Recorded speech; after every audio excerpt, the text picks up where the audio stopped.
ஒரு 5 நிமிஷம் வெயிட் பண்ண முடியாதா காவேரி? அதுக்குள்ள உனக்கு என்ன அவசரம்? அப்படின்னு பாட்டி திட்டுறாங்க காவேரிய. காவேரி விஜய்ட்ட சொல்றாங்க, "உங்களோட கார் டேமேஜ் ஆயிருச்சு. எவ்வளோ திட்டினாலும் உங்களுக்கு மனசு ஆறவே மாட்டேங்குது. அதனால தானே ஆள் செட் பண்ணி என்ன திட்ட கூப்பிட்டு வந்திருக்கிறீங்க" அப்படின்னு கேட்குறாங்க. "தம்பி உன் மேல இருக்கிற அக்கறையில தானம்மா பேசிட்டு இருக்கிறாரு" அப்படின்னு சொல்றாங்க காவேரியோட அம்மா. காவேரி வீட்டிலேருந்து வந்த எல்லாருமே இப்போ கிளம்பி போயிடுறாங்க. இன்னமும் காவேரி, விஜய் டைவர்ஸ் பேப்பர்ல தான் சைன் வாங்குறதுக்கு வர சொன்னாருன்றத முழுசா நம்பிட்டு இருக்கிறாங்க. இதுக்கிடையில விஜய் காவேரிய வெண்ணிலாவோட ரூமுக்கு கூட்டிட்டு போறாரு. வெண்ணிலாவுக்கு கொஞ்சம் கொஞ்சமா பழைய ஞாபகங்கள் வருது. எமோஷனல் ஆகி வெண்ணிலா அழுதுட்டு இருக்கிறாங்க. விஜய் நீ அழாத வெண்ணிலா அப்படின்னு ஆறுதல் சொல்லிட்டு இருக்கிறாரு. வெண்ணிலா விஜயை பார்த்துட்டு விஜய பேர் சொல்லி கூப்பிடுறாங்க. அதை கேட்ட விஜய் ரொம்ப சந்தோஷப்படுறாரு.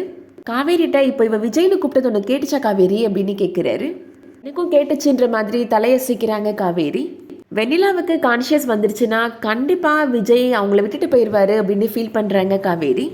அடுத்து என்ன நடக்க போகுதுன்றதை வெயிட் பண்ணி பார்க்கலாம். இந்த வீடியோ பிடிச்சிருந்துச்சுன்னா லைக் பண்ணிக்கோங்க. மறக்காமல் நம்ம சேனலை சப்ஸ்கிரைப் பண்ணிக்கோங்க. தேங்க்யூ.